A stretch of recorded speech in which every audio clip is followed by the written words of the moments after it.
కృపయు సమాధానము మీకు కలుగునుగాక. ఆమేన్. దయచేసి అందరు కూర్చోండి. మనవి మన ప్రభు ప్రియ రక్షకుడైన యేసు ప్రభుల వారి శుభనామంలో సంపూర్ణ రాత్రి ప్రార్థనకు మీ అందరినీ ఆహ్వానిస్తూ,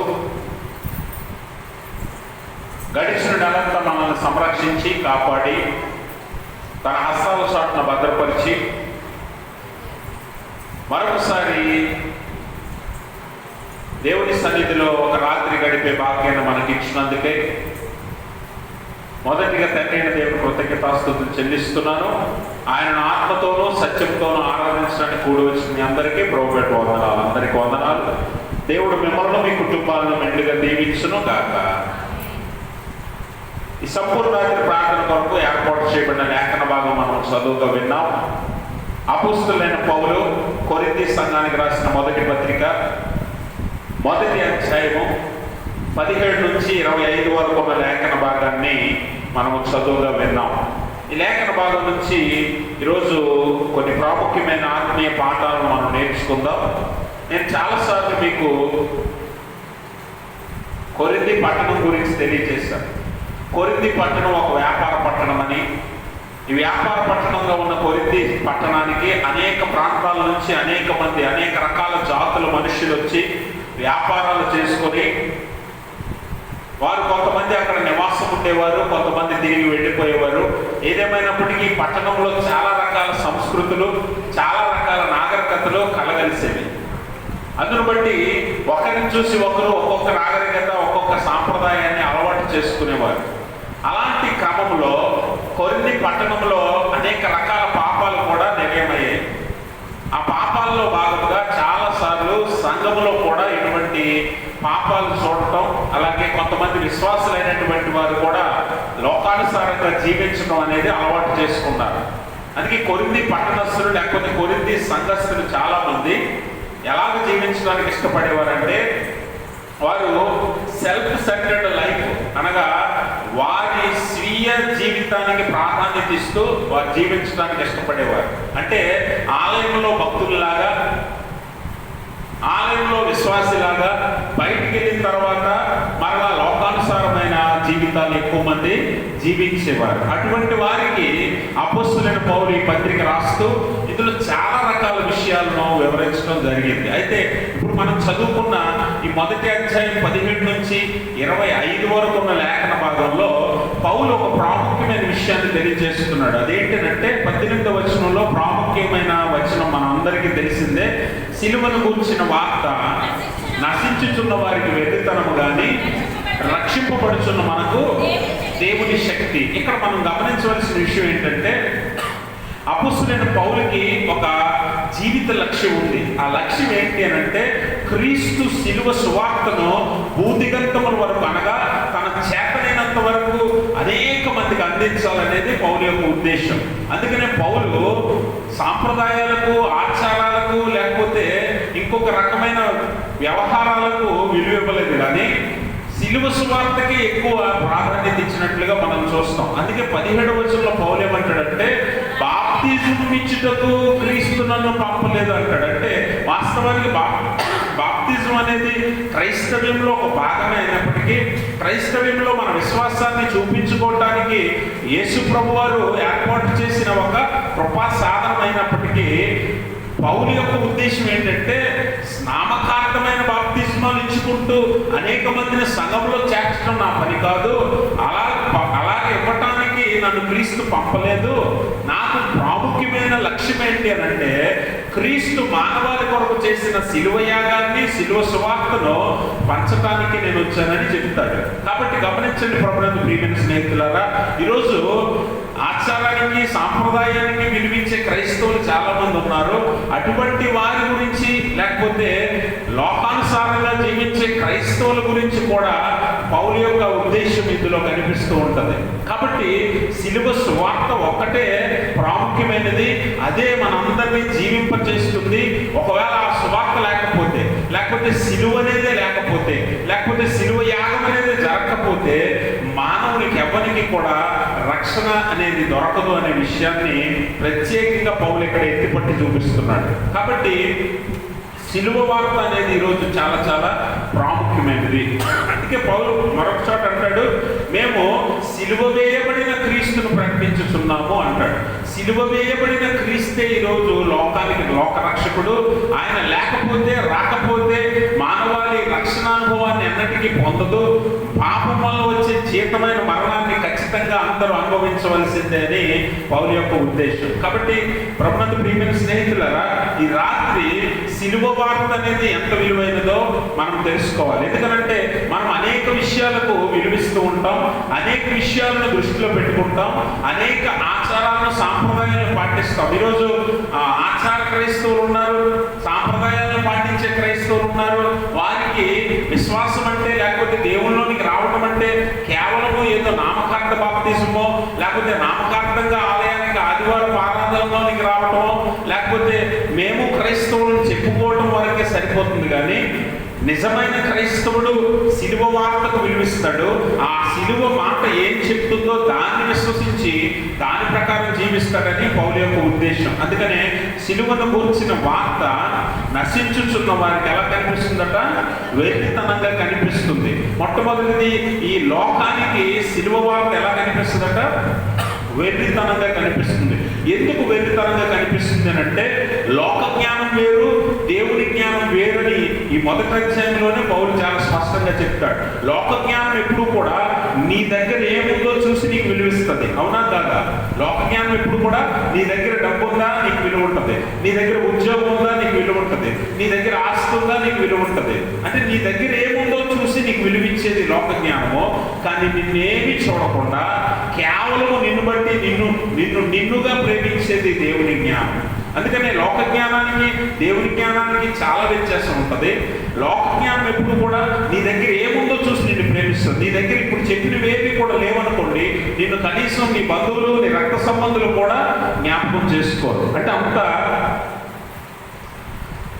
భయంకరమైన పరిస్థితుల్లో కొన్నిసార్లు నిన్ను విడిచి వెళ్ళిపోతుంది లోకం. అందుకే లోక జ్ఞానము దేవుడు ఏం చేశాడట? వెర్రితనంగా మార్చాడు. లోక జ్ఞానాన్ని దేవుడు వెర్రితనంగా మార్చాడు. కాబట్టి గమనించండి, లోకానికి ఎప్పుడు కూడా సిలువ వార్త అనేది ఒక వెర్రితనంగా కనిపిస్తుంది. ఒక మనుషుడేంటి, ఒక దేవుడు పరలోకం నుండి భూమి మీదకి వచ్చి మనందరి కొరకు ప్రాణం పెట్టడం ఏంటి, మనందరి కొరకు శ్రమలు అనుభవించడం ఏంటి, మనందరి కొరకు అల్పులుగా జీవించడం ఏంటి, మనందరి కొరకు మూడో దేవుడు లేవటం ఏంటి అనేది లోకం ప్రశ్నిస్తూ ఉంటుంది చాలాసార్లు క్రైస్తవ్యాన్ని. ఎందుకంటే ఈ రోజుకి కూడా సిలువ వార్త చాలా మందికి వెర్రితనంగా కనిపిస్తూ ఉంటుంది. ఈ రోజుకి కూడా దేవుని ఆలయంలో ఆరాధనలు చాలా మందికి వెర్రితనంగా కనిపిస్తూ ఉంటాయి. ఎందుకనంటే వారి జ్ఞానము లోకానికి సంబంధించింది మాత్రమే. దేవుని జ్ఞానంతో వారు ఆలోచన చేయరు కనుక ఆ మర్మము, ఆ లోతైన విషయం ఎవరికి కూడా అర్థం కాదు. కాబట్టి లోక జ్ఞానం సంపాదించడం కాదు, కానీ దేవుని జ్ఞానాన్ని సంపాదించాలి. ఆ జ్ఞానంతో ఆలోచన చేస్తే క్రీస్తు ప్రభుల వారు చేసిన సిలువ త్యాగపు విలువ మనకు అర్థమవుతుందన్న సంగతి ఈ లేఖనంలో పౌలు జ్ఞాపకం చేస్తూ ఉన్నాడు. కాబట్టి గమనించండి, ఏ సంబంధమైన జ్ఞానం ఎలాంటిదట? కొరింథీ పట్టణంలో భయంకరమైన పాపం నిండిపోయింది, భయంకరమైన కార్యాలు జరుగుతూ ఉన్నాయి. అందుకని యాకోబు పత్రిక 3వ అధ్యాయము 15వ వచనంలో ఒక చక్కని మాట యాకోబు భక్తుడు తెలియజేస్తూ ఉంటాడు. ఈ జ్ఞానము పై నుండి దిగి వచ్చినది కాక భూ సంబంధమైనది, ప్రకృతి సంబంధమైనది. అమ్మా, దయ్యముల జ్ఞానము, దయ్యముల జ్ఞానమై ఉన్నది. ఎలాగనగా మత్సరము, వివాదము ఎక్కడ ఉండునో అక్కడ అల్లరి, ప్రతి నీచ కార్యము ఉండును. అయితే పై నుండి వచ్చే జ్ఞానము మొట్టమొదట పవిత్రమైనది, తర్వాత సమాధానకరమైన. గమనించారా? 2 రకాల జ్ఞానం గురించి చెప్తూ ఉన్నాడు. ఇహలోక సంబంధమైన జ్ఞానం ఎలాంటిదట? ఇహలోక సంబంధమైనది, భూ సంబంధమైనది, ప్రకృతి సంబంధమైనది, దయ్యముల జ్ఞానమై ఉన్నది. కాబట్టి ఈ జ్ఞానానికి దేవుని మర్మము అర్థం కాదు కనుక వారికి దేవుని మాటలు, దేవుని వార్త వెర్రితనంగా కనిపిస్తుంది. వెర్రితనంగా కనిపిస్తుంది. చాలా మంది అడుగుతుంటారు కదా, యేసుప్రభు వారు శిలువ మరణం ఎందుకు పొందాడు, శిలువలు ఎందుకు చనిపోవాలి, ఆయన దేవుడైతే లేకపోతే ఆయన పరలోకం నుండి వచ్చి ఉన్నవాడైతే అనేక మంది ఆయన శిలువ వేసి ఎందుకు చంపారు అని చాలా మంది ప్రశ్నిస్తూ ఉంటారు కదా. అసలు ఆ మర్మము ఎవరికి అర్థం కాదు అనే విషయాన్ని మరి ఇక్కడ జ్ఞాపకం చేసుకోవాలి. ఎందుకంటే వారు ఇహలోక సంబంధమైన జ్ఞానంతో మాట్లాడుతున్నారు. చాలా మందికి దేవుడు అనంటే యుద్ధాలు చేయాలి, దేవుడు అనంటే అనేక మందిని నాశనం చేసి లేకపోతే అనేక రకాలుగా అద్భుతాలు చేసి లేకపోతే మిరాకిల్స్ లేకపోతే ఆశ్చర్య కార్యాలు చేసి దేవుడు రక్షించాలి. అలాగా ఊహ ఇహలోక సంబంధమైన జ్ఞానం అంతవరకే సరిపోతుంది. కానీ దేవుని జ్ఞానానికి మరి పరిధులు లేవన్న విషయాన్ని మనం అర్థం చేసుకోవాలి. అందుకనే దేవుడు ఒక మానవుడి చేత ఈ లోకంలోని పాపం ఎలా వచ్చిందో అలాంటి ఒక మానవుని ద్వారానే పాపాన్ని పూర్తిగా తుడిచివేయాలని కడిగివేయాలని యేసుప్రభు వారు నరావతారికి లోకానికి వచ్చాడు. మరి అంత ఆ జ్ఞానంతో దేవుడు ఈ లోకానికి వచ్చాడు. అందుకనే మరి ఇహలోక సంబంధమైన జ్ఞానంతో దేవుడిని మనం ఎన్నటికీ అర్థం చేసుకోలేము. అందుకే ఈ లోకానికి సిలువను కూర్చిన వార్త ఎలా కనిపిస్తుందట, వెర్రితనంగా కనిపిస్తుంది. మొదటి శతాబ్దపు యూదులకు, మొదటి శతాబ్దపు ఇశ్రాయేలీయులకు సిలువ అనేది ఒక హీనమైనది, సిలువ అనేది ఒక నీచమైనది. ఆ సిలువ ఎవరికి అవసరమో లేదా ఎవరికి ఎక్కువగా విధించేవారంటే సిలువ శిక్షని బందిపోట్లకు, నరహంతకులకు, భయంకరమైన పాపాలు చేసిన వారికి రోమా ప్రభుత్వం వారు వేసే శిక్ష సిలువ శిక్ష. కాబట్టి ఆ శిక్షకి మరి యేసు ప్రభు వారు తీసుకొని వెళ్ళడం కూడా వారు అంగీకరించలేకపోతున్నారు. అందుకనే వారే యేసు ప్రభు వారిని సిలువ మరణానికి అప్పగించడం మనం చూస్తాం. కాబట్టి ఆ సిలువను నీచంగా ఎంచుతారు కనుక సిలువ మరణము లేదా సిలువకు సంబంధించిన వార్త వారికి వెర్రితనంగా కనిపిస్తుందట, వెర్రితనంగా కనిపిస్తుంది. అందుకనే 24వ వచనంలో మనం జ్ఞాపకం చేసుకుంటే ఎలా ఉన్నాడట, ఆయన యూదులకు ఆటంకముగాను అన్ని జనులకు వెర్రితనంగా కనిపిస్తున్నాడు. మీరు గమనించండి, ఆ యూదులకు ఆయన ఆటంకం అయ్యాడు. ఎందుకు తెలుసా, వారు అప్పటిదాకా నమ్మిన దానికి వ్యతిరేకంగా యేసుప్రభు వారు మాట్లాడుతూ ఉన్నాడు. వారు ఆచారాలను సాంప్రదాయాలను నమ్మారు. అందుకనే సబ్బాతు దినమున మీరు పని చేయకూడదని ఆచారాన్ని వారు పాటిస్తూ ఉన్నారు. అలాగే ఇంకా మరి ధర్మశాస్త్రంలో ఉన్న ఆచారాలను వ్యవహారాలుగా మరి వారు మార్చుకొని ఆచారానికే విలువిస్తున్నారు, ఆచారానికి సాంప్రదాయానికి విలువిస్తున్నారు. కానీ యేసుప్రభు వారు ఎప్పుడైతే తన సువార్త బోధ మొదలు పెట్టాడో, పరలోక సంబంధమైన విషయాలను వివరించడం మొదలు పెట్టాడో, పరిచర్య ప్రారంభించాడో, ఆ పరిచర్య, ఆ సువార్త, మాటలు వారికి వ్యతిరేకంగా ఉన్నాయి. వారు చేసే పనులకు, వారు జీవించే జీవితాలకు అవి చాలా వ్యతిరేకంగా వ్యత్యాసం కలిగి ఉండటం వారు తట్టుకోలేకపోతున్నారు. అందుకే ఈరోజు చాలా మందికి వాక్యము వంట పట్టదు. ఎందుకంటే వాక్యము వారు అంగీకరించలేదు. ఎందుకో తెలుసా, వారు జీవితానికి వాక్యానికి చాలా వ్యత్యాసం ఉంటుంది. వాక్యం ఎప్పుడు కూడా సత్యాన్ని ప్రకటిస్తుంది. నువ్వు వినాలనుకున్నది ఎప్పుడు వాక్యం చెప్పదు.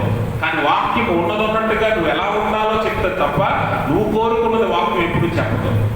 అది యూదులకు ఆటంకంగా ఉంది. ఎందుకంటే యేసుప్రభువు చేస్తున్న బోధలు వేరు, వారు చేస్తున్న బోధలు వేరు. వారు ధర్మశాస్త్రాన్ని, ఆచారాలను ప్రకటిస్తూ ఉన్నారు. యేసుప్రభు వారు పరలోక సంబంధమైన విషయాలను, పరలోకానికి ఎలా వెళ్ళాలో చెప్తున్నాడు యేసుప్రభు వారు. అది వారికి అంగీకారం అవ్వట్లేదు. అందుకని యేసుప్రభు వారు వారికి ఎలా ఉన్నాడట, ఎలా ఉన్నాడు, వేదికను ఆటంకంగా ఉన్నాడు. యూదులకు ఆయన ఆటంకంగా ఉన్నాడు.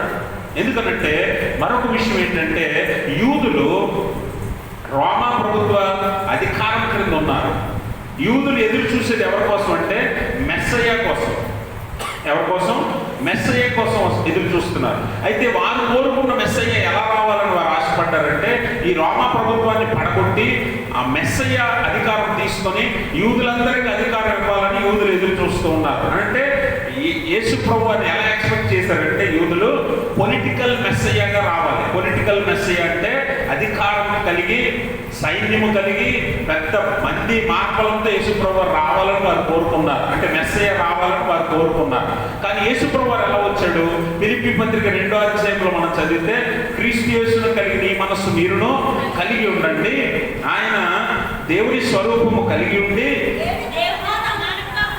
దేవుడితో సమానముగా ఉండుట విడిచిపెట్టకూడని భాగ్యమని ఎంచుకోనలేదు, కానీ మనుష్యుల పోలికగా పుట్టి దాసుని స్వరూపం ధరించి యేసుప్రభువు ఎలా వచ్చాడట?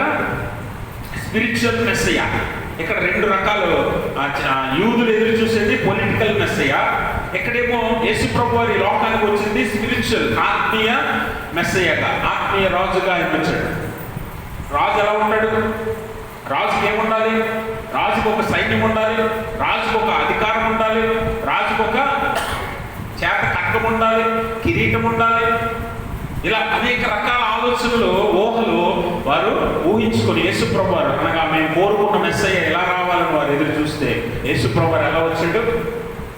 ఏ సైన్యం లేకుండా వడ్లవాని కుమారునిగా, అత్యంత భేదవానిగా, మానవ శరీరం దాల్చి దాసుని స్వరూపం పోలి తను తాను రిక్తుడిగా, అంటే తగ్గించుకొని, పూర్తిగా తగ్గించుకొని ఆయన వచ్చేసరికి ఆయన అంగీకరించలేకపోతున్నారు వీళ్ళు యూదులు. అందుకనే ఆయన వారికి ఎలా ఉన్నాడట? ఆటంకంగా ఉన్నాడు, అడ్డుగా ఉన్నాడు.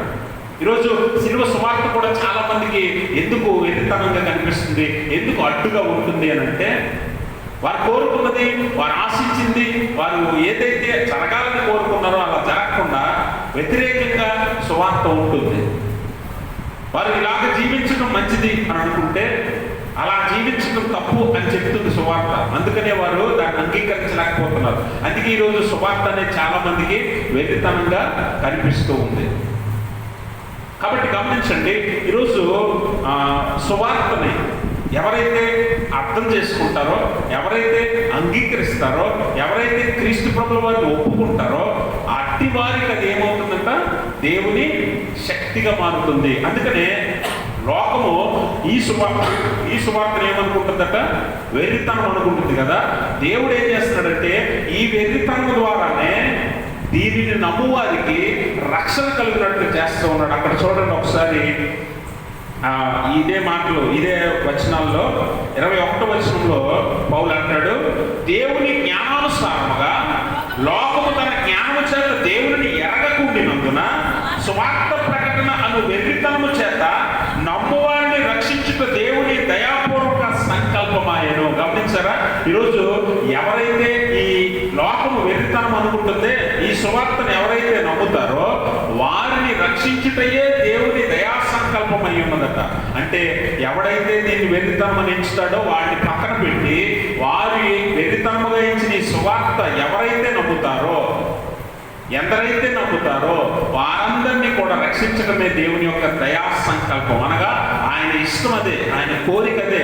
ఈ వెర్రితనం లోకం వెర్రితనం అనుకుంటున్న ఈ సువార్తను ఎవరైతే నమ్ముతాడో వారు రక్షించబడతాడని పౌలు జ్ఞాపకం చేస్తూ ఉన్నాడు. ఎందుకంటే చాలా మంది సువార్తను పక్కన పెట్టి ఆచారాలకు, వ్యవహారాలకు, లేకపోతే నామకార్థతకు ఎక్కువ విలువించి క్రైస్తవులుగా బతకడానికి ఇష్టపడుతున్నారు అంతే. అంటే నిజమైన క్రైస్తవులుగా బతకడం ఎవరికి కూడా ఇష్టం లేదు.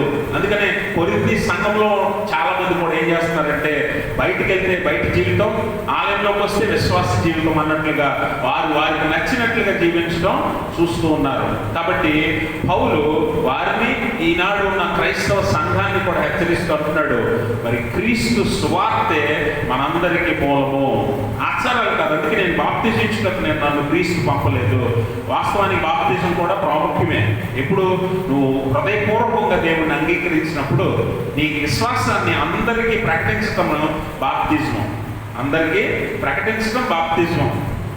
కాబట్టి ఆ బాప్తిజం కాదు కానీ నామకార్థ బాప్తిజాలు చాలా మంది తీసుకుంటారు. అలాంటి బాప్తిజమాలు ఇవ్వటానికి నన్ను క్రీస్తు పంపలేదు, కానీ సువార్తను, శిలువ సువార్తను నేను ప్రకటించడానికే వచ్చాను అని పౌలు ఇక్కడ జ్ఞాపకం చేస్తున్నాడు. కాబట్టి గమనించండి ప్రభునందు ప్రియమైన స్నేహితులారా, లోకం కోరుకుంటున్న ఆస్తి, అంతస్తు, పేరు, ప్రఖ్యాతలు ఇవేవి కూడా మరి నీకు అక్కడికి రావు. కానీ వాస్తవానికి దేవుడు శిలువ మరణం ద్వారా లోకానికి ఒక పాఠం నేర్పడి ఏంటో తెలుసా? మనల్ని సంపూర్ణంగా తగ్గించుకోవాలి. యేసు ప్రభువు వారు దేవుడై ఉండి, దేవుని స్వరూపంలో ఉండి, దేవుని స్థానంలో ఆ స్థానాన్ని వదిలిపెట్టకూడని భాగ్యమని ఎంచుకోలేదు. కానీ మనందరి కోసం ఆయన ఎలా వచ్చాడట? మనుష్య అవతారాన్ని పొంది దాసుని స్వరూపం దాల్చి తనని తాను రిక్తునిగా చేసుకున్నాడు. ఈ తగ్గింపులో ఏం కనిపిస్తుందట? త్యాగపూరితమైన జీవితమే నిన్ను ఉన్నతమైన స్థితికి నడిపిస్తుంది. యేసుప్రభువారు మనందరినీ కూడా అలాగే జీవించమని అడుగుతూ ఉన్నాడు. ఈరోజు లోకంలో మన ప్రయాస అంటే ఏంటంటే ఏదో సాధిద్దామని, కానీ వాస్తవానికి జీవంలో లేకపోతే రక్షణను సాధించకపోతే నువ్వు ఎన్ని సంపాదించినా, ఎంత ఉన్నతమైన స్థితికి వచ్చినా వ్యర్థమే అన్న సంగతి శిలువ మరణం ద్వారా ఆయన జ్ఞాపకం చేశాడు. అందుకనే ఈ కొరింథీ పత్రిక మొదటి అధ్యాయంలోనే పౌలు చాలా ప్రాముఖ్యమైన విషయాలు తెలియజేస్తాడు. తర్వాత ఈ శిలువ సువార్త గురించి ఆయన అంటాడు, శిలువ వార్త నశించుతున్న వారికి వెర్రితనం అయితే రక్షింపబడుతున్న మనకు దేవుని శక్తి. దేవుని శక్తి ఎలా అవుతుంది? దేవుని శక్తి ఎందుకు అవుతుంది? రక్షించబడుతున్న వారు దేవుని శక్తిని ఎలా పొందుకుంటారు ఈ శిలువ సువార్త ద్వారా అనే విషయాన్ని మనం జ్ఞాపకం చేసుకుంటే, పౌలు ఈ 24వ వచనం అంటాడు కదా, ఆయన యూదులకు ఆటంకముగాను అన్యజనులకు వెర్రితనముగాను ఉన్నాడు, కానీ యూదులకేమి గ్రీసు దేశస్థులకేమి పిలువబడిన వారికి క్రీస్తు దేవుని శక్తియును దేవుని జ్ఞానమై ఉన్నాడు. ఈరోజు మీరు గమనించాలి, యూదులు సూచక క్రియలు వెతుకుతున్నారు, గ్రీసు దేశస్థులు జ్ఞానము గురించి వెతుకుతున్నారు. అర్థమైందా మీకు? యూదులేమో ఏం వెతుకుతున్నారు? సూచక క్రియల గురించి వెతుకుతున్నారు. గ్రీసు దేశస్థులేమో జ్ఞానం కోసం వెతుకుతున్నారు. యూదులకు ఏం కావాలట?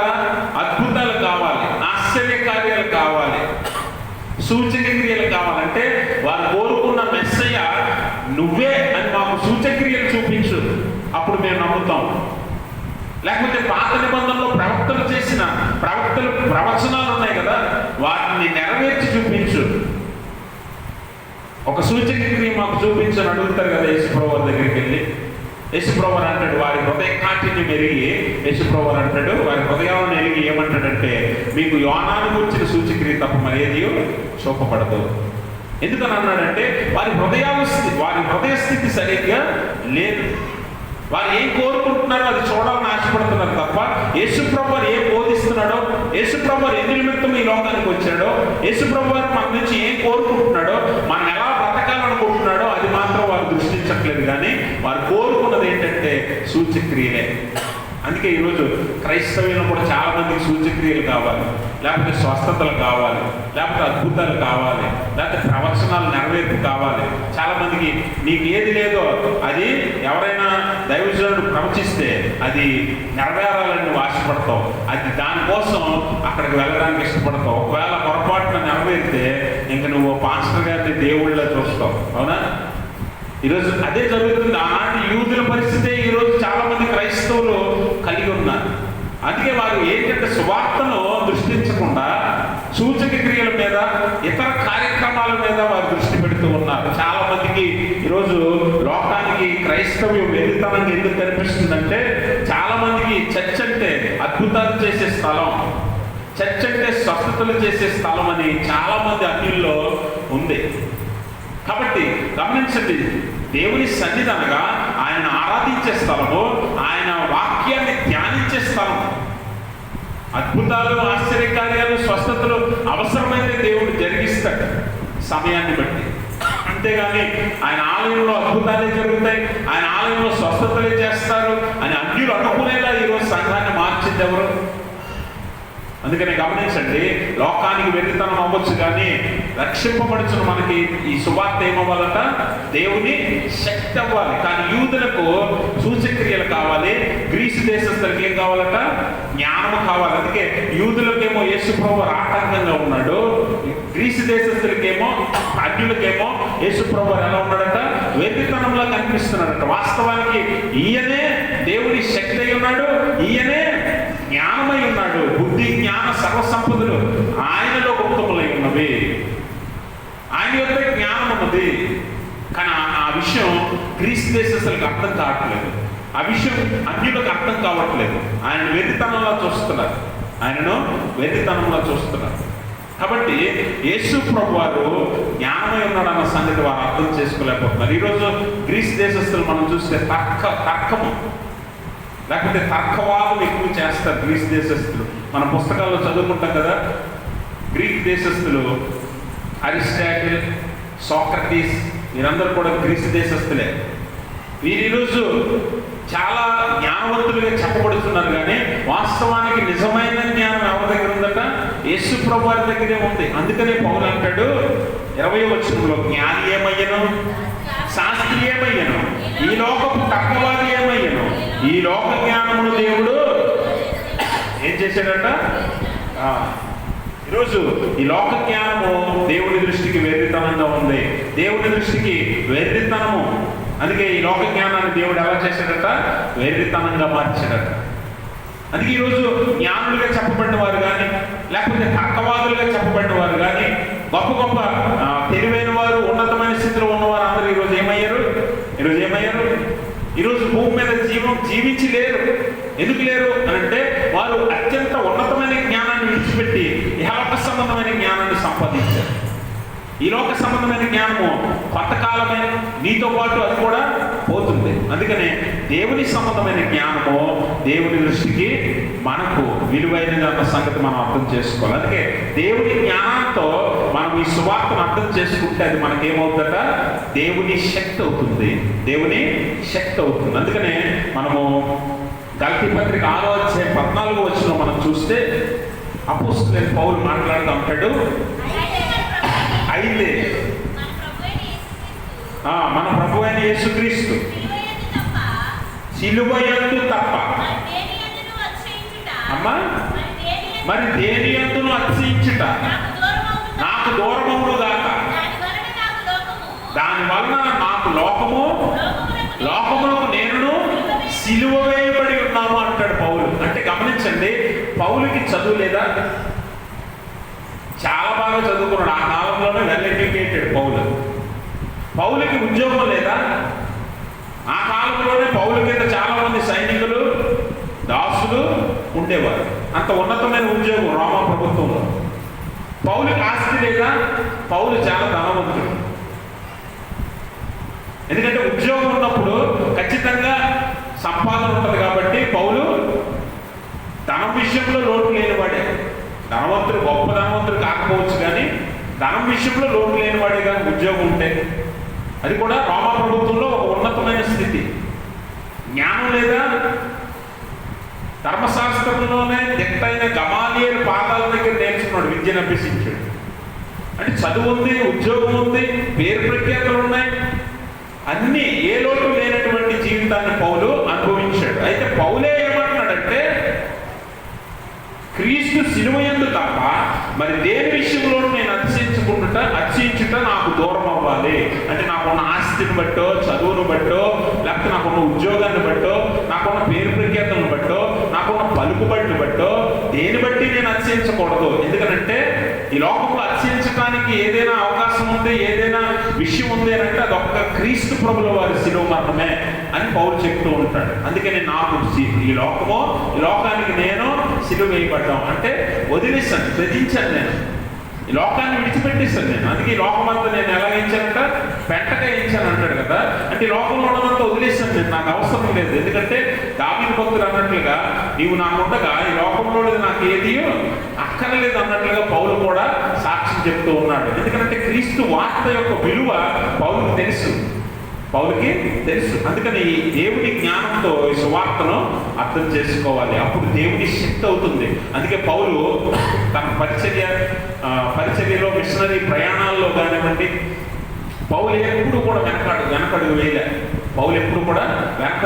ఆఖరికి తన శరీరంలో ఒక ముళ్ళు ఉందని, తన శరీరంలో ఒక బాధ ఉందని, తన శరీరంలో ఒక వ్యాధి ఉందని దేవుడిని అడిగిన దేవుడు నా ప్రభు నీకు చాలని చెప్పినా కూడా పౌలు మరి దేవుని మీద ఎటువంటి నిందారోపణ చేయకుండా తన పరిచర్యను సంతోషంగా కొనసాగించాడు. ఈరోజు నీ జీవితంలో కష్టమో, ఇబ్బందో, ఇరుకో వస్తే నువ్వు దేవుని దగ్గరకు అదే భక్తితో, అదే విశ్వాసంతో, అదే సంతోషంతో రాగలవా అని అంటే రాలేవు. ఎందుకంటే నువ్వు కోరుకున్నది ఏంటంటే దేవుడు నీకు ఆశీర్వాదాలు ఇవ్వాలి, దేవుడు నీకు దీవెనలు ఇవ్వాలి, దేవుడు నువ్వు కోరుకున్నవన్నీ జరిగించాలి. ఒకవేళ అలా కాకుండా దేవుడి ప్రణాళిక వేరైనప్పుడు, నిన్ను శ్రమల గుండా నడిపించినప్పుడు నువ్వు అంగీకరించలేవు దాన్ని. కానీ పౌలు చెప్తుంది అదే, సిలువయందు తప్ప మరే విషయంలోనైనా నేను అతిశయించిన నాకు దూరం అవ్వాలి. ఈ లోకమంతటిని నేను విడిచి వదిలేశాను. ఎందుకంటే లోకముకు నేను, నాకు లోకము సిలువ వేయబడ్డాము అని పౌలు చెప్తున్నాడు. అంటే దేవుని శక్తి ఎప్పుడు అవుతుందంటే సువార్త కష్టాల్లో కూడా, శ్రమల్లో కూడా దేవుని సహాయము నువ్వు ఎరిగి ఉండాలి. అనంటే దేవుని విలువ నువ్వు తెలుసుకున్నప్పుడు నువ్వు సంతోషంలో ఉన్నా, దుఃఖంలో ఉన్నా దేవుడు నీకు ఒకలాగే ఉంటాడు.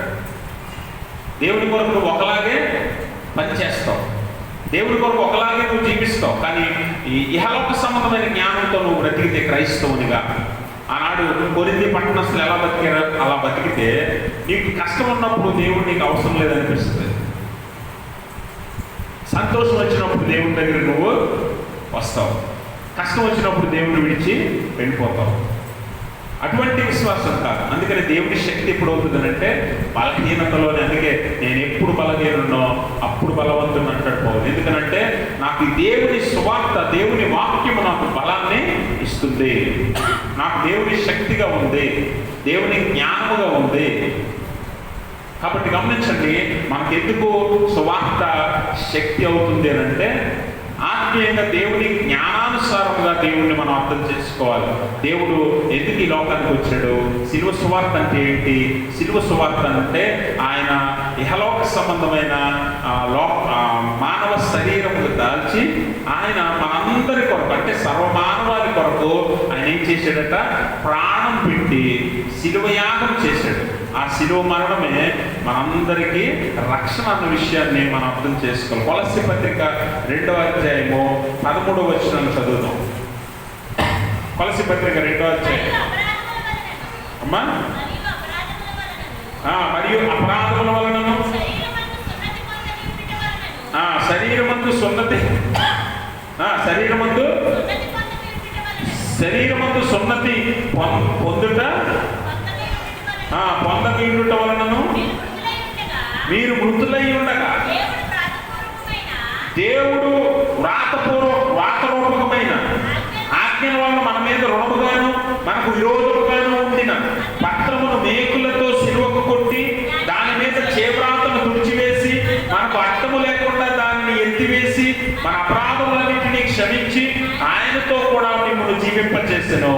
ఆయన ప్రధానులను, అధికారులను నిరాయుధులుగా చేసి శిలువ చేత జయోత్సాహముతో వారిని పట్టి తెచ్చి బాహాటముగా వేడుకకు కనపరిచెను. ఎందుకు శిలువ మరణం పొందాడంటే యేసుప్రభువు వారు ఇక్కడ పౌలు కొలస్సీ సంఘానికి రాస్తూ అంటున్నాడు, మన మీద ఒక నేరం మోపబడింది.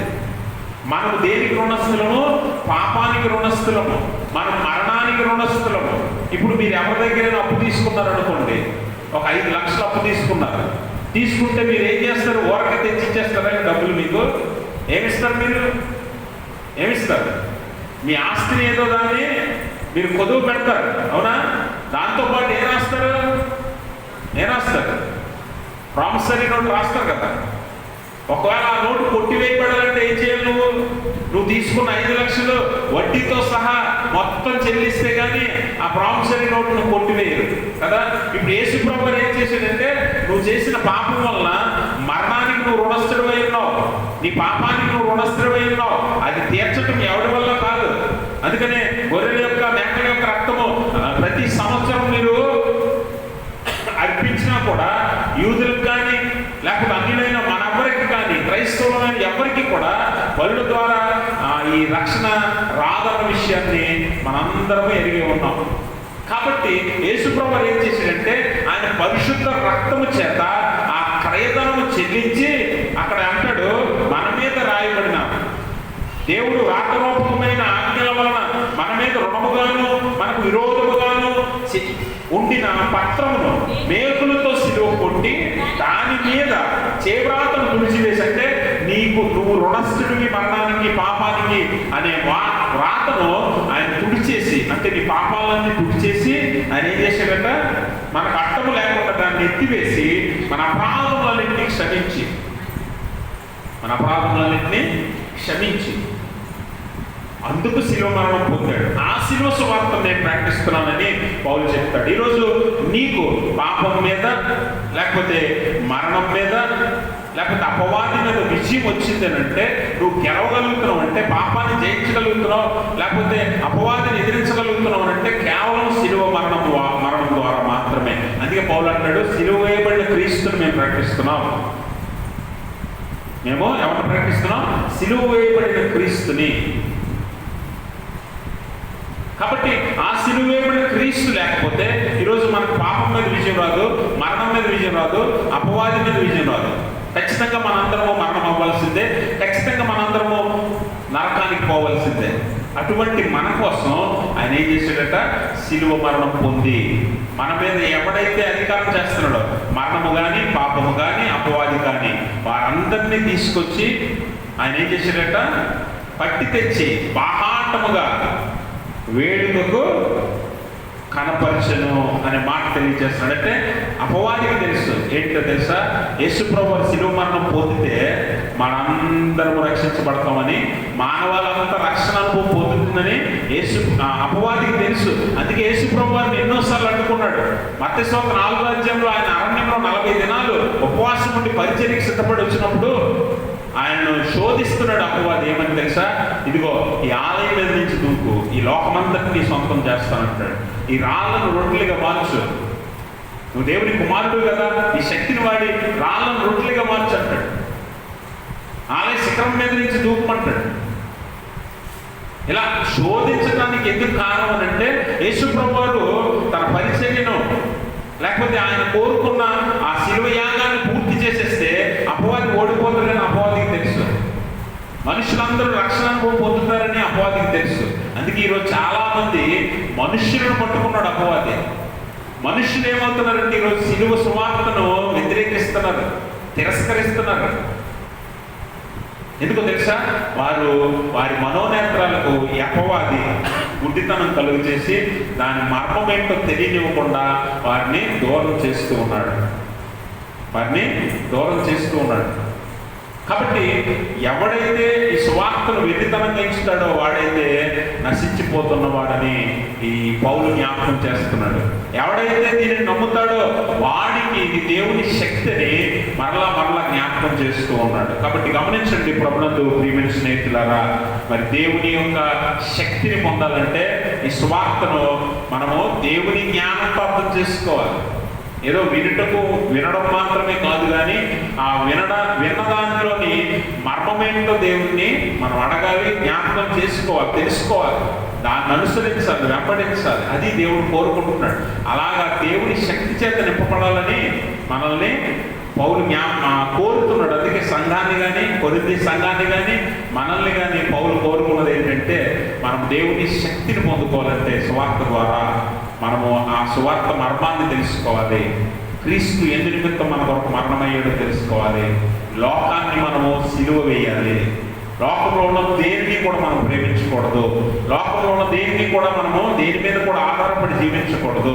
ఎందుకంటే నీ పేరు, నీ ఆస్తి, నీ పలుకుబడి, నీకేం ఉన్నది ఏదైనా సరే ఈ లోకంతోనే పోతుందన్న సంగతి మనం అర్థం చేసుకోవాలి. కానీ ఈరోజు మానవులందరూ ప్రయాసదే, ఏదో సాధించాలి, ఏదో సంపాదించాలి, ఏదో పొందాలి అని అనుకుంటున్నారు. కానీ అవేవి కూడా ఉపయోగం కాదు, అవేవి కూడా అక్కడికి రావు అన్న సంగతి మనం మర్చిపోతున్నాం. అందుకే లోకం నీకు ఉన్న దానిని బట్టి నీకు విలువిస్తే దేవుడు నిన్ను బట్టి నీకు విలువించాడు. దేవునికి స్తోత్రం. నిన్నుగా ప్రేమించిన దేవుడు నీ దగ్గర ఏదో ఉందని నిన్ను ప్రేమించలా, కానీ లోకం నిన్ను ఎలా ప్రేమిస్తుందట? నీ దగ్గర ఏముందో చూసి నిన్ను ప్రేమిస్తుంది. నీ దగ్గర డబ్బు ఉందా, నిన్ను ప్రేమించే వాళ్ళు ఏగల్లా ముసులుతారు. నీ దగ్గర పలుకుబడి ఉందా, నీ దగ్గర ఉద్యోగం ఉందా, నీ దగ్గర ఆస్తి ఉందా, నీ దగ్గర పొలం ఉందా, ఇల్లు ఉందా, నగలు ఉన్నాయా, ఇవన్నీ చూసి నీ చుట్టూ చేరుతుంది లోకం. కానీ దేవుడు నిన్నుగా ప్రేమించాడు. అందుకే ఇక్కడ పౌలు అంటాడు, లోకంలో అయినటువంటి వారిని సిగ్గుపరచుటకు ఆయన అజ్ఞానులను ఏర్పరచుకున్నాడు. ఈ లోకంలో బలవంతులైనటువంటి వారిని సిగ్గుపరచుటకు బలహీనులను ఎంచుకున్నాడు. ఈ లోకంలో ఎన్నిక కాబడిన వారిని సిగ్గుపరచుటకు ఎన్నిక లేని నీచమైన మనల్ని ఎన్నుకున్నాడు దేవుడు అంటాడు పౌలు. లోకంలో ఎక్కడికైనా వీళ్ళు 2 రకాల క్లాసెస్ ఉంటాయి, 2 రకాల వర్గాలు ఉంటాయి. ఒకటి ధనవంతులు, పేదవారు, ఒకటి అగ్రవర్ణాలు, నిమ్న జాతులు, ఒకడు జ్ఞాని, ఇంకొకడు చదువు లేనివాడు. ఇలా మా లోకంలో ఏ దేశమైన ఇల్లు, ఎక్కడికైనా ఇల్లు, ఈ క్లాసెస్ ఉంటాయి. అందుకని ధనవంతుడికి, లేకపోతే బలవంతుడికి, లేకపోతే జ్ఞానం ఉన్నవాడికి, బాగా చదువుకున్నవాడికి, ఉద్యోగం ఉన్నవాడికి విలువ ఉంటుంది, ఇవేమీ లేని వాడికేమో విలువ ఉండదు. కానీ దేవుడు ఏం చేశాడంటే ఆ విలువ ఉన్న అన్ని ఉన్నవాడిని సిగ్గుపరచడానికి ఏమీ లేని వాడిని పిలుచుకున్నాడు, నిన్ను నన్ను. దేవుడికి స్తోత్రం. అందుకే మన దగ్గర ఏమీ లేకపోయినా దేవుడు మనల్నిగా ప్రేమిస్తున్నాడు. ఆయన నీ దగ్గర ఏమీ ఆశించడు ఆయన, కానీ లోకం నీ దగ్గర ఏదో ఆశిస్తుంది.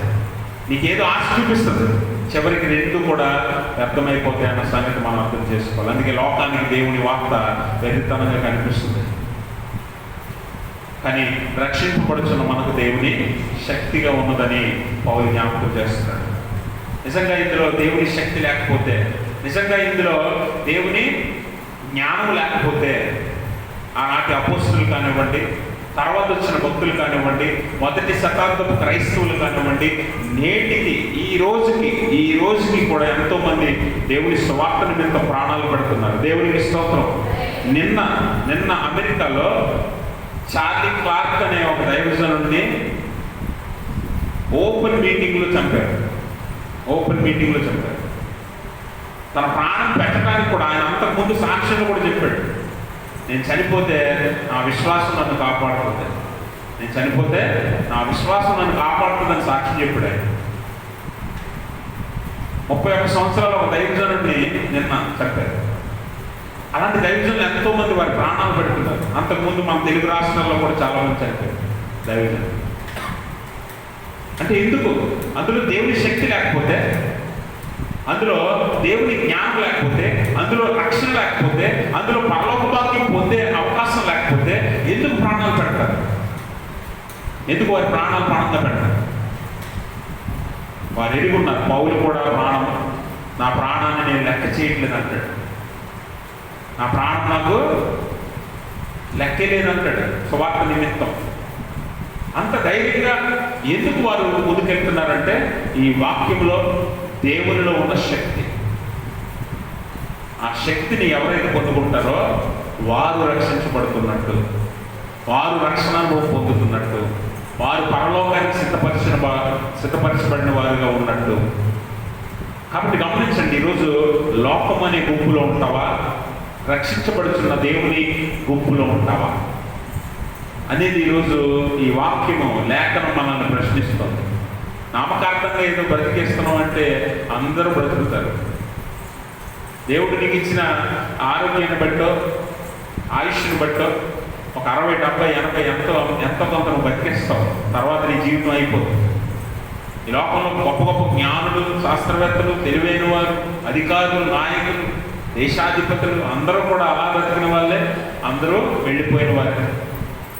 కానీ దేవుని శక్తిని లేకపోతే రక్షణ అనుభవాన్ని పొందాలంటే దేవుణ్ణి మనం అర్థం చేసుకోవాలి, స్వార్థను అర్థం చేసుకోవాలి. దానికి దేవుని జ్ఞానం అవసరం, దేవుని ఎదుట మనల్ని మనం తగ్గించుకోవడం అవసరం. అందుకనే ఈ సిలువ ఏం చేస్తుందంటే తెలుసా? సిలువ 2 గుంపులుగా విడదీస్తుంది ప్రజల్ని.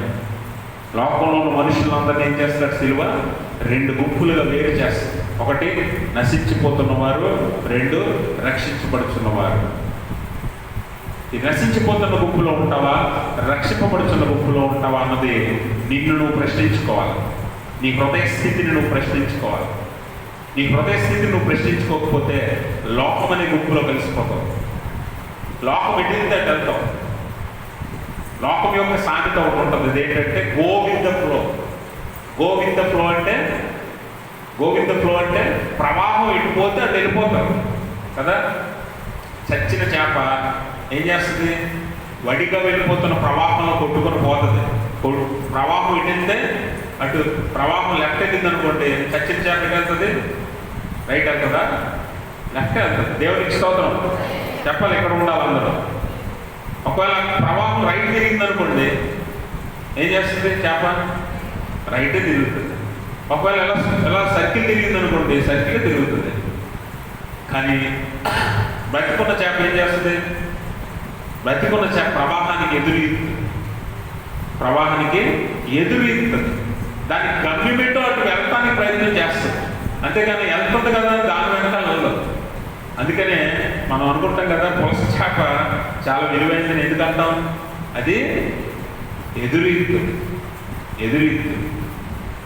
జీవము కలిగిన సంఘం మనం ఎవరో జీవము కలిగిన సంఘం, చచ్చిన సంఘం కాదు. చచ్చింది కదలదు, చచ్చింది మనం ఇంటికి తీసుకెళ్తే వెళ్తుంది. కానీ జీవము కలిగింది ఏది కూడా కదులుతుంది, కదలకుండా ఉండదు.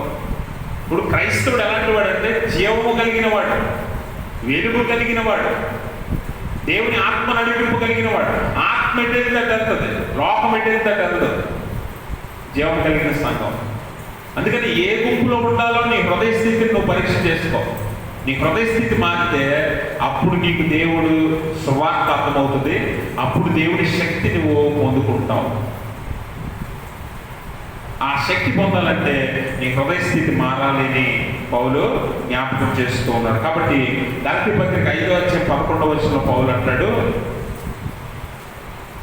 గలతీ పత్రిక 5:11, సహోదరులారా సున్నతి పొందవలెనని నేను ఇంకనూ ప్రకటించుచున్న ఎడల ఇప్పటికీ హింసింపబడనేలా ఆ పక్షమున శిలువ విషయమైన అభ్యంతరం తీసివేయబడ్డు కదా. చూడండి, పౌలు ఇప్పుడు ఏం ప్రకటిస్తున్నాడు? శిలువ వార్తను ప్రకటిస్తున్నాడు. శిలువ వార్తను ప్రకటిస్తుంటే పౌలుకి ఇన్ని అభ్యంతరాలు కలుగుతున్నాయి. ఒకవేళ నేను మీలాగే ఆచారాలను సాంప్రదాయాలను పాటించండి, మీకు నచ్చిన మాటలు నేను చెప్తే అసలు నన్ను హింసించడం మీకేలా అని అంటున్నాడు పౌలు ఎందుకు హింసించారు? పౌలు ఎందుకు కొట్టారు? పౌలు ఎందుకు చెరసాలలో వేశారంటే ఈ శిలువ సువార్త ప్రకటిస్తున్నందుకే.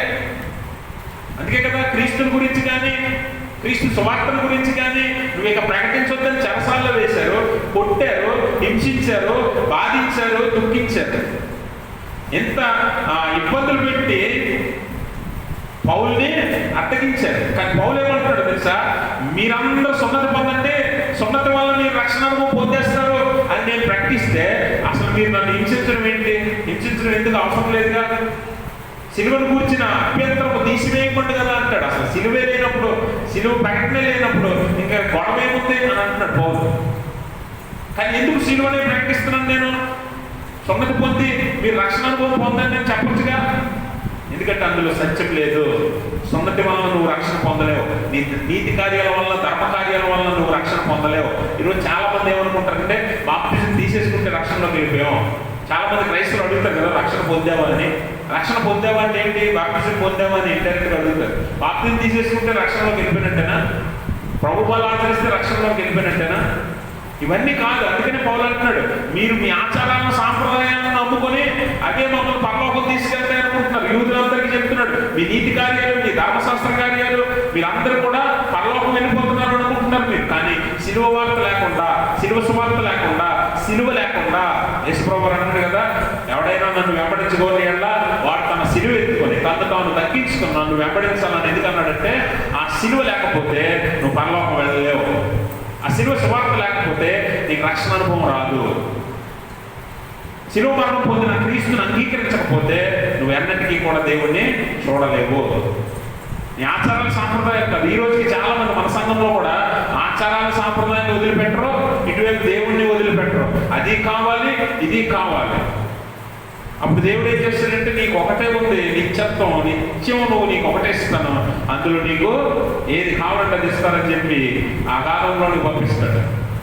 ఇదైతే వాస్తవం, ఇదైతే వాస్తవం. నువ్వు రెండింటిని పట్టుకొని వేలాడుకోవడం, రెండింటిని పట్టుకొని వేలాడుకోవడం చివరికి దేనికి కాకుండా పోయేలా ఉండదు. అందుకనే వెచ్చగానైనా ఉండండి, చల్లగానైనా ఉండండి, నులివెచ్చని స్థితిలో ఉండద్దు. అటొక అడుగు ఇటొక అడుగు వేసి ప్రతి ఎంతకాలమో దేవుడిని దుఃఖిస్తారు, దుఃఖపెడతారు, బాధపెడతారు.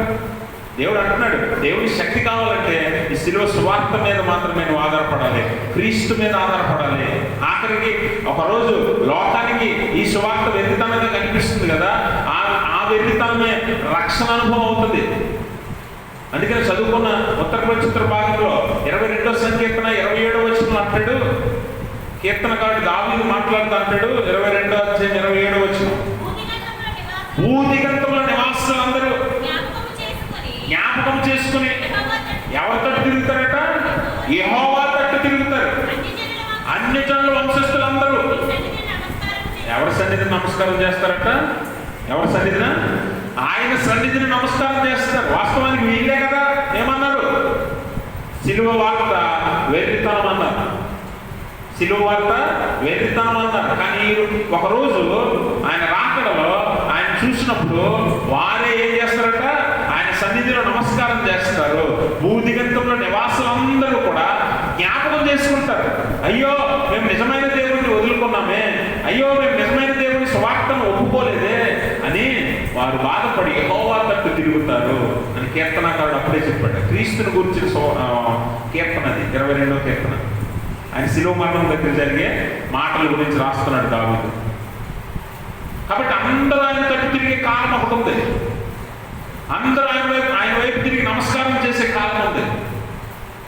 కాబట్టి గమనించండి, ఇప్పుడే నువ్వు తెలుసుకోగలిగితే దేవుని శక్తిని పొందుకున్నవాడు అవుతావు, పొందుకున్నదాన్ని అవుతావు. ఆ శక్తి పొందాలంటే దేవుని సువార్తకు నీ హృదయాన్ని సిద్ధపరచాలి. నీ హృదయ స్థితిని నువ్వు పరిశీలన చేసుకోవాలి. నేను లోకంతో ఉన్నానా, దేవునితో ఉన్నానా, సువార్తను ఒప్పుకున్నానా? అందుకని దేవుని వాక్యం అంటుంది, ఆయన సన్నిధిలో ప్రతి మోకాలు వంగాలి, ఆయన నామాన్ని ప్రతి నాలుక ఒప్పుకోవాలి. నువ్వు తగ్గించుకొని నీ హృదయ స్థితిని సరిదిద్దుకొని ఆయన నామాన్ని నువ్వు అంగీకరించి ఆయన ఇంటి మోకరించినప్పుడు ఈ సువార్త మర్మము నీకు అర్థమవుతుంది. క్రీస్తు నీ కోసం చేసిన త్యాగం విలువ నీకు అర్థమవుతుంది. కాబట్టి ఒక దినం ఈ సిలువ ఏం చేస్తుందట, 2 గుంపులుగా వేరు చేస్తుంది. నశించిపోవచ్చున్నవారు, రక్షింపబడుచున్నవారు. ఏ గుంపు వైపు నువ్వు వెళుతున్నావు అన్నది నువ్వే ప్రశ్నించుకొని నిన్ను నువ్వు సిద్ధపరచుకొని దేవుని వాక్యము జ్ఞాపకం చేస్తూ ఉంది. కాబట్టి ఈ సిలువ వార్తలో నువ్వు జీవించాలి. సిలువ సువార్త ప్రకారము మనం జీవించాలి. ఈ సువార్త ప్రకారం మనం జీవించినప్పుడు మనకు రక్షణ అనుభవం దేవుడు దయచేస్తాడు. ఆయన అందుకనే వెంబడించమంటున్నాడు. శిష్యులను కానివ్వండి, లేకపోతే సర్వ సృష్టిని శిష్యులుగా మారమని చెప్పింది కానివ్వండి, లేకపోతే ఎవడైనా నన్ను వెంబడించగోరితే సిలువెత్తుకొని తను తాను తగ్గించుకొని నన్ను వెంబడించడం అని చెప్పడం కానివ్వండి, ఇవన్నీ కూడా దేవుని సువార్త ప్రకారం మనం జీవించాలని తెలియజేస్తూ ఉన్నాయి. ఈ కొరింథీ సంఘాన్ని కూడా పౌలు ఏం జ్ఞాపకం చేస్తున్నాడంటే, సువార్త ప్రకారం జీవించండి. ఎందుకంటే ఈ సిలువ సువార్త రక్షింపబడుచున్న మనకి దేవుని శక్తి ఉన్నది కనుక నీకు కృంగిపోయినా, లేకపోతే అనారోగ్యంతో బాధపడుతున్నా, ఇరుకుల్లో ఉన్నా, ఇబ్బందుల్లో ఉన్నా, ఎలాంటి స్థితిలో ఉన్నా ఇది నిన్ను బలపరుస్తుంది, బలపరిచే శక్తిది.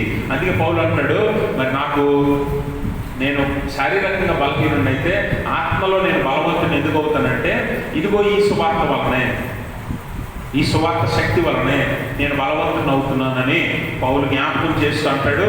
ఈ సువార్త ప్రకారం మనం జీవించి మరి దేవుని నామానికి మహిమను తీసుకురావాలి. గలతీ పత్రిక 2వ అధ్యాయం 20వ వచనంలో కూడా గలతీ సంఘానికి పౌలు జ్ఞాపకం చేస్తూ అంటాడు, నేను క్రీస్తుతో కూడా సిలువ వేయబడి ఉన్నాను, ఎక్కడో జీవించువాడును నేను కాను, క్రీస్తే నా యందు జీవించుచున్నాడు.